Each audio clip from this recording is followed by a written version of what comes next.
Puji Tuhan, haleluya. Selamat pagi Bapak Ibu yang diberkati Tuhan. Apa kabarnya hari ini?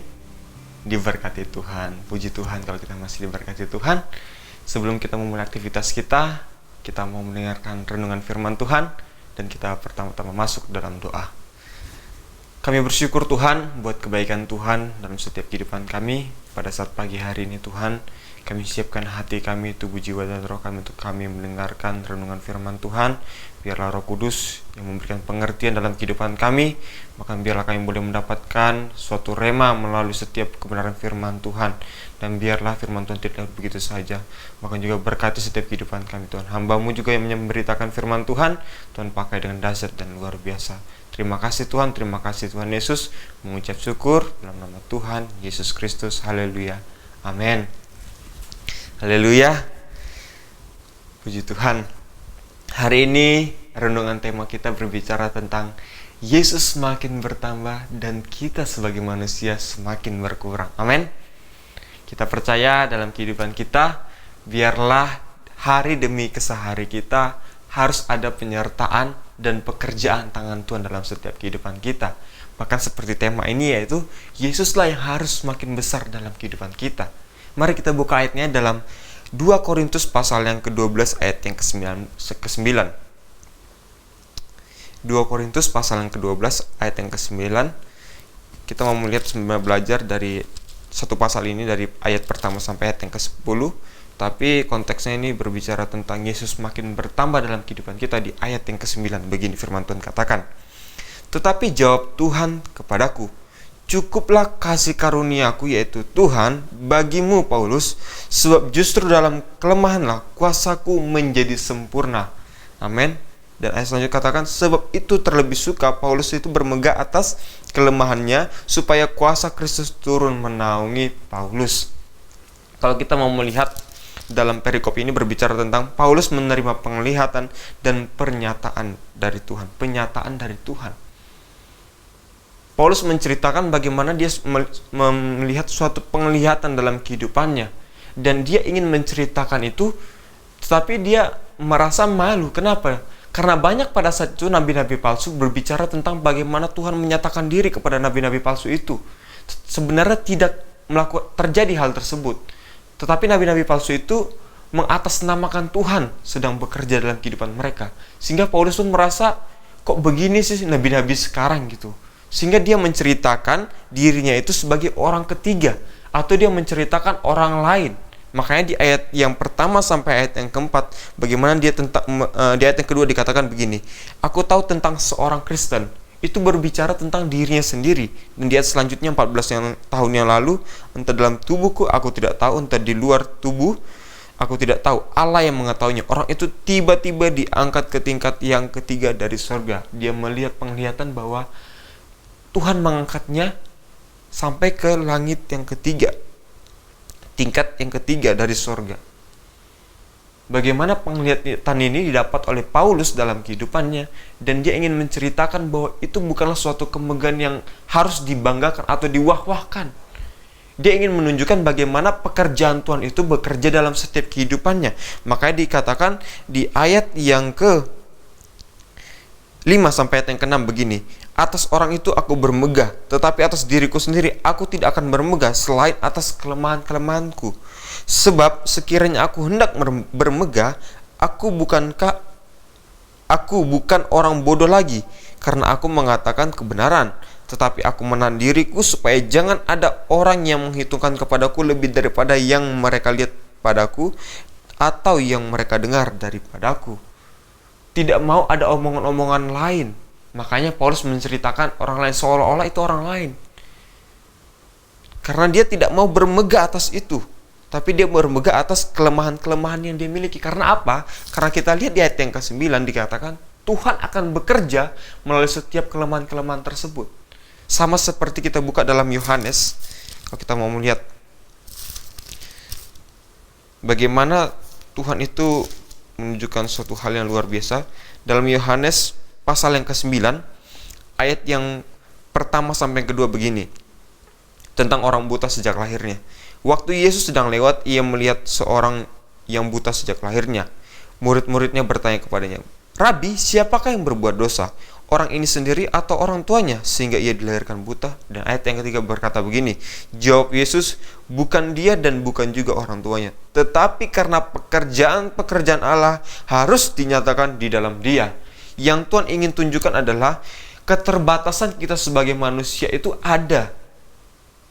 Kita ini adalah manusia-manusia terbatas. Nabi-nabi pun manusia terbatas. Kalau kita mau melihat juga dalam Yakobus pasal yang kelima, ayat yang ke-17 dikatakan, Elia itu adalah manusia biasa sama seperti kita. Dan ia telah bersungguh-sungguh berdoa supaya hujan jangan turun. Dan hujan pun tidak turun di bumi selama 3 tahun dan 6 bulan. Artinya apa? Elia pun orang biasa. Cuma dia karena bersungguh-sungguh datang kepada Tuhan, berseru kepada Tuhan. Dan Tuhan mau memakai dia. Tuhan mau memakai dia. Kehidupan yang terbatas itu supaya ada kuasa-kuasa daripada Tuhan bekerja melalui setiap kehidupannya. Makanya Paulus katakan juga, dalam kelemahan mula kuasa Yesus itu menjadi sempurna, kata Tuhan. Firman Tuhan katakan. Dan Paulus pun mau, katanya, aku lebih suka bermegah atas kelemahanku. Karena apa? Supaya Tuhan itu bekerja dalam kehidupannya. Dan di ayat yang ke-7 dikatakan, dan supaya aku jangan meninggikan diri karena penyataan-penyataan yang luar biasa itu, jangan dia sombong, maka aku diberi suatu duri dalam dagingku, yaitu seorang utusan iblis untuk menggoyah aku supaya aku jangan meninggikan diri. Ini pun masih menjadi perdebatan dahulu antara penafsir-penafsir Alkitab bagaimana tentang duri dalam daging ini. Tapi yang kita tahu, ini berbicara bagaimana ada keterbatasan dalam setiap kehidupan kita. Oleh sebab itu, kita jangan meninggikan diri. Makanya di ayat selanjutnya, kalimat selanjutnya, supaya aku jangan meninggikan diri. Jadi biarlah kekuatan Tuhan, kuasa Tuhan itulah yang menjadi sempurna atas kehidupan kita. Itu yang utama dalam setiap kehidupan kita. Kita boleh kuat, kita boleh berhasil, memang itu usaha kita, tapi ada pekerjaan tangan Tuhan juga dalam setiap kehidupan kita. Terus kenapa sih kok ada orang yang tidak mengenal Tuhan, tapi dia bisa diberkati? Ingat, Tuhan pun baik kepada semua orang. Dalam kitab Mazmur juga katakan, Tuhan itu berbuat baik kepada semua orang.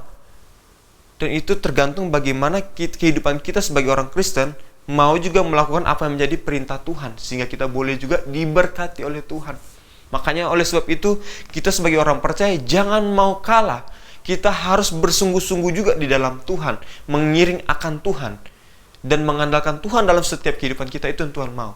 Supaya kuasa Tuhan itu menjadi sempurna melalui setiap kehidupan kita, sama seperti Rasul Paulus, yang dimana dia mengandalkan Tuhan dalam setiap kehidupannya. Dia tidak mengandalkan kekuatannya sendiri, tapi dia bermegah atas kelemahannya, supaya kuasa Tuhan menjadi sempurna atas kehidupan Rasul Paulus. Begitu juga dengan kehidupan kita, orang-orang yang percaya kepada Tuhan. Puji Tuhan. Renungan firman Tuhan tidak saya perpanjang. Sama-sama kita bersatu di dalam doa. Kami mengucap syukur Tuhan buat kebaikan Tuhan pada saat pagi hari ini. Biarlah kebenaran firman Tuhan boleh mengingatkan kami, bahkan melalui setiap kelemahan-kelemahan kami, kuasa Tuhan itu menjadi sempurna. Dan kami mau dan kami percaya Tuhan, bahwa Tuhan yang semakin ditinggikan melalui setiap kehidupan kami, Tuhan semakin bertambah-tambah dalam setiap kehidupan kami, dan kami semakin berkurang.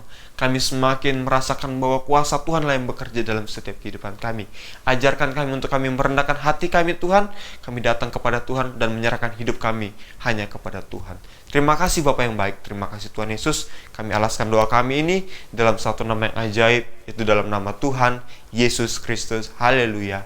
Amin. Puji Tuhan. Haleluya. Terima kasih Tuhan. Engkau baik dalam hidup kami Tuhan. Pagi hari ini kita akan menyembah Tuhan. Kita mau menyenangkan hati Tuhan. Haleluya. Terima kasih Yesus.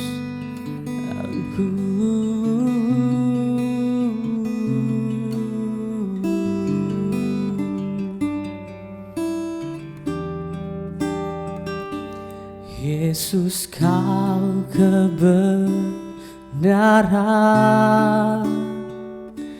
yang menyelamatkanku. Kau memberikanku hidup dan pengharapan.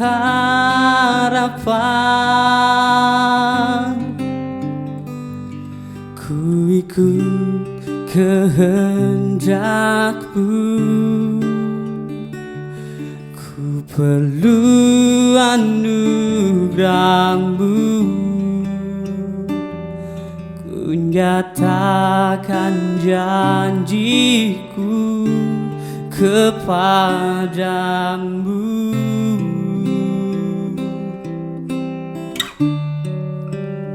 Kalau ku hidup bagimu, hatiku tetap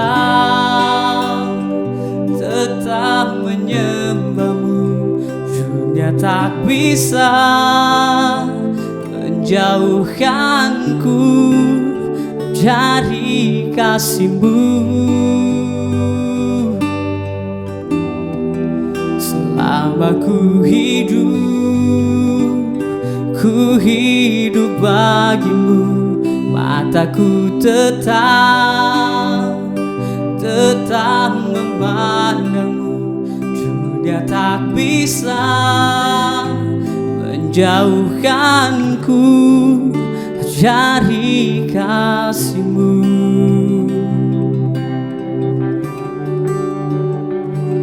Ku ikut kehendak-Mu, ku perlu anugerah-Mu. Ku nyatakan janjiku kepadamu.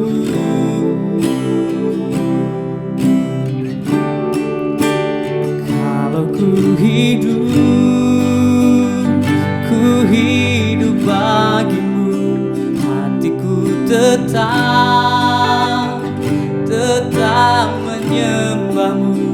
Dunia tak bisa menjauhkanku dari kasih-Mu.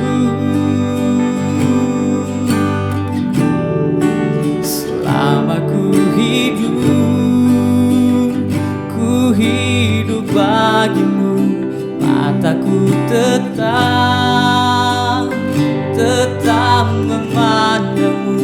Dunia tak bisa menjauhkanku dari kasih-Mu. Dunia tak bisa menjauhkanku dari kasih-Mu. Selamat pagi, selamat beraktivitas. Tuhan Yesus memberkati.